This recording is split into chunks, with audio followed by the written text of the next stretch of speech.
Muy buenos días. Bienvenidos al Martes de Motivación.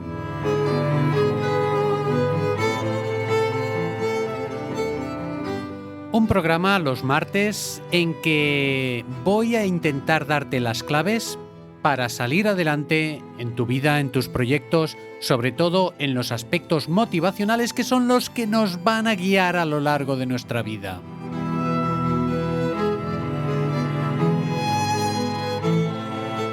Hoy quisiera comentaros la gran maravilla que es el lenguaje, la gran capacidad que tenemos para poder transformar nuestro mundo interno solamente cambiando las palabras.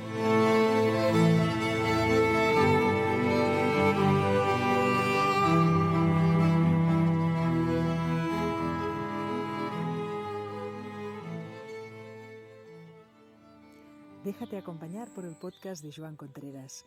Sumérgete por unos minutos en un mundo de conocimientos sobre la psicología, el crecimiento personal y todo ello para despertar conciencia.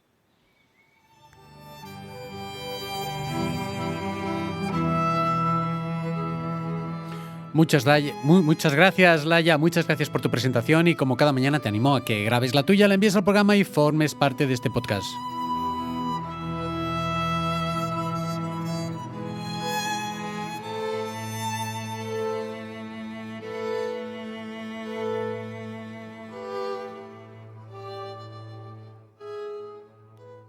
Ya nos lo decía nuestro amigo Freud, Sigmund Freud, a principios en las primeras décadas del siglo XX.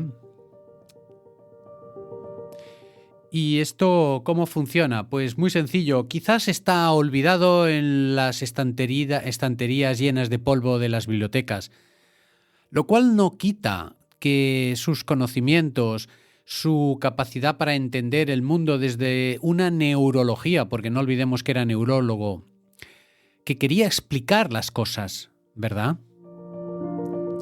Y nos explicó que había un inconsciente, que había un super yo, había un consciente, y todo esto nos da la clave hoy en el programa para poder entender qué pasa ante las excesivas obligaciones que nos bloquean en la acción que queremos hacer.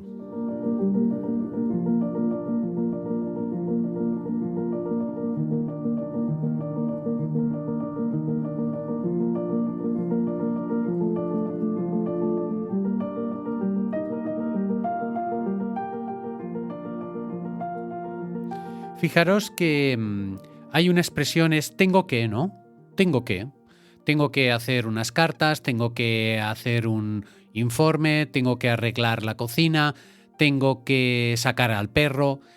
Todo eso que viene por tengo que, son obligaciones. Y esas obligaciones son necesarias en nuestra vida, se las enseñamos a los niños pequeños, se las exigimos a los adolescentes, aunque esos adolescentes muchas veces se reboten, las asumimos como adultos y el asumir esa obligación, aunque no nos guste, es un signo de madurez.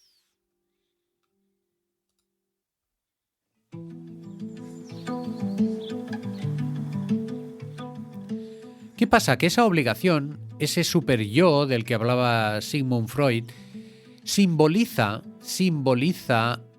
las obligaciones de los padres que no han sido asumidas del todo, que son impuestas en el consciente, quitándonos energía.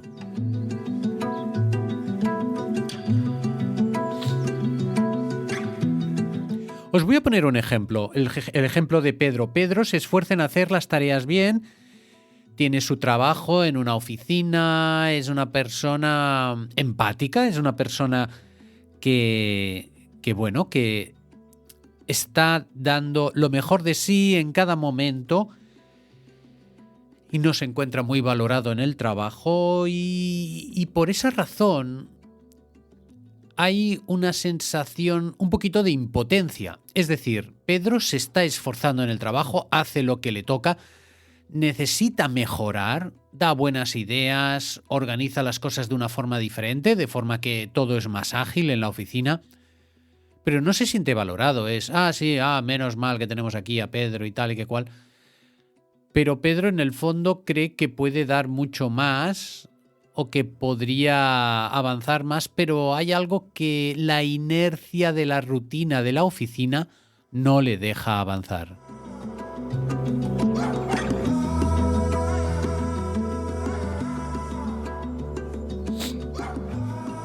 Y Pedro llega un momento en que se cansa de innovar y que pues ya no tienes tantas ganas, ¿no? Porque ya llevan los años ahí y va haciendo cositas, pero ¿qué pasa con Pedro? Pedro a lo mejor tenía unos padres hiperexigentes o un padre muy exigente, esto es lo típico.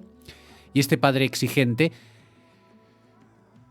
pues no tenía en cuenta su sensibilidad. No tenía en cuenta su sensibilidad y apretaba, haciendo crecer en Pedro un sentimiento de autoexigencia que cuando luego la tiene que poner en práctica se ve entre la espada y la pared, se ve entre una sensación de tener que mejorar y de tener que avanzar, por un lado, y por el otro, una sensación como de algo de tristeza.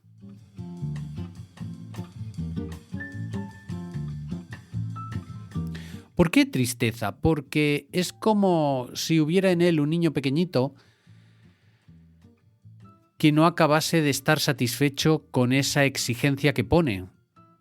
La balanza interna está descompensada.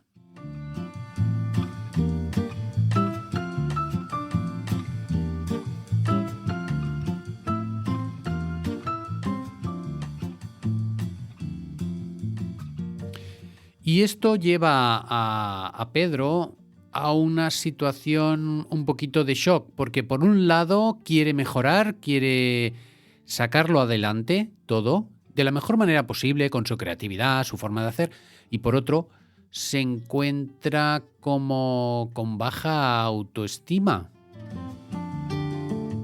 Estos papás sabieron transmitirle el sentimiento de obligación, supieron transmitir el sentimiento de obligación, de esfuerzo, de sacrificio.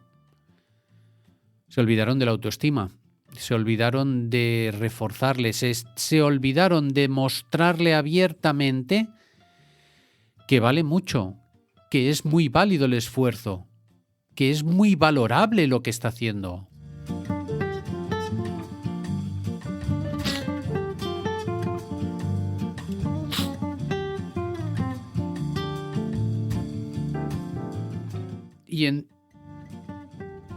Y entonces,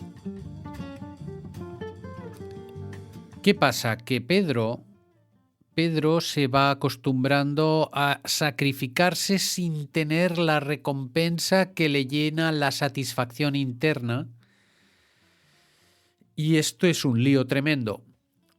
¿Cómo le podemos ayudar a Pedro para salir de esa sensación como de impotencia o como de tristeza o como de eso raro que muchas veces ni él mismo puede llegar a describir?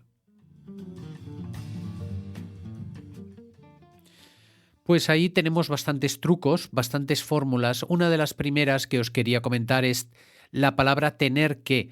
Esa palabra tener que simboliza toda esa exigencia que le venía de sus papás, y ahora ya recojo las dos líneas de trabajo de este podcast, y esa línea de exigencia, tener que transformarla en quiero hacer.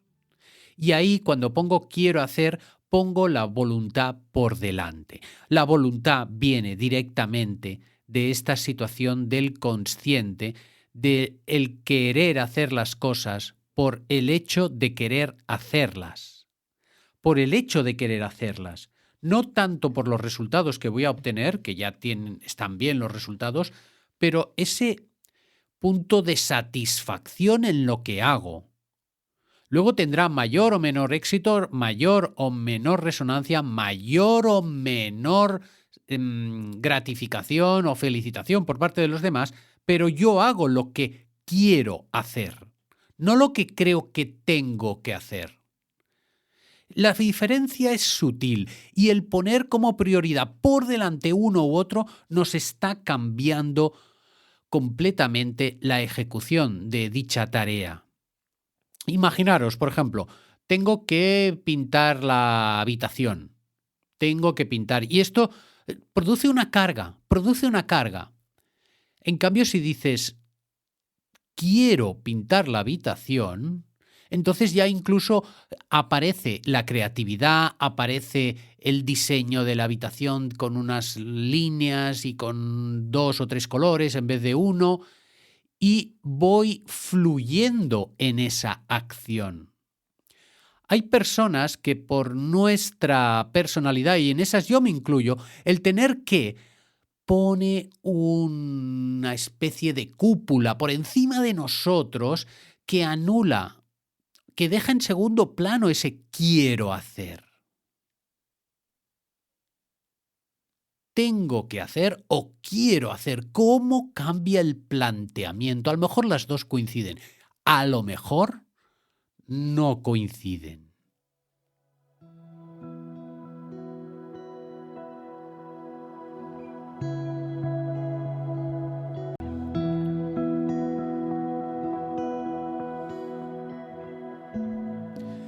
Piensa por un momento cuando dices tengo que hacer, y cuando dices quiero hacer. Quiero ir de viaje. Tengo que ir de viaje. Tengo que pasear al perro. Quiero pasear al perro. Tengo que ordenar mi escritorio. Quiero ordenar mi escritorio.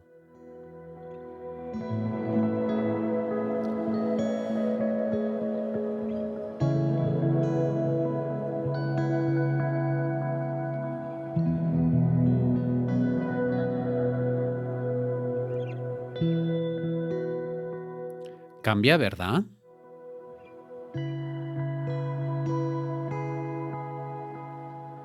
Tengo que, quiero. Y cuando dices quiero, es que se ilumina la mirada, se ilumina la intención, se ilumina como en una especie de niño, niña que fluye en su acción, en vez de ese niño o niña que se encuentra como atado ante una obligación que tiene que hacer pero que no quiere y que qué fastidio, pero me tengo que sacrificar porque es lo que toca, etcétera, etcétera, etcétera, etcétera.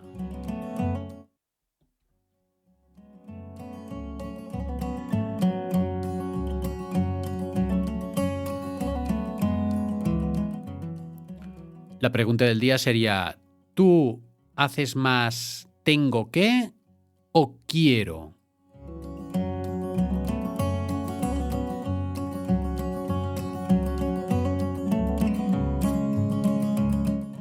¿Qué es lo que domina en tu vida? ¿Los tengo que o los quiero?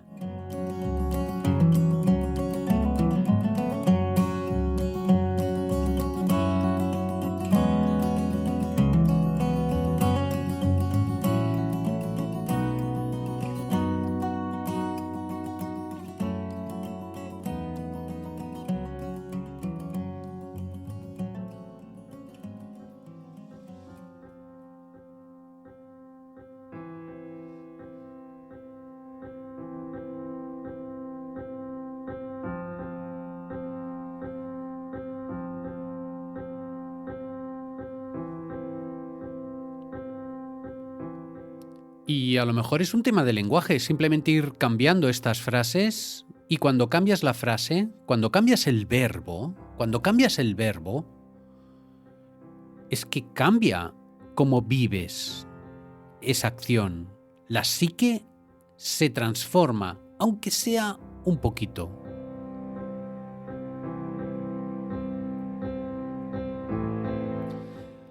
Tengo que, quiero. En el caso de Pedro, en el caso de toda la teoría psicológica de Freud, en el caso de las obligaciones, los impulsos, y sobre esas obligaciones y sobre esos impulsos, quien tiene que ganar es nuestra amiga la conciencia.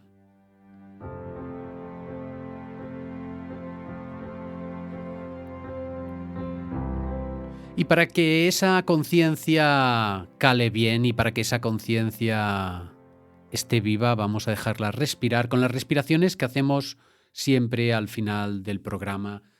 Inspiramos,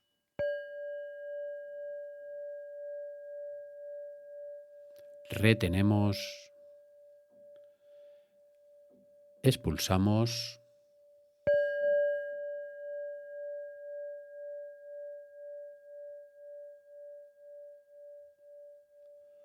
Volvemos a inspirar.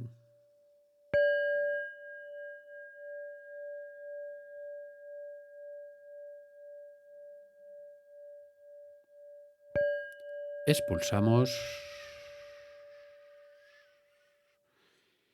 Y amigos, amigas, no me quedas más que despedir el programa después de haber hecho esa pequeña reflexión.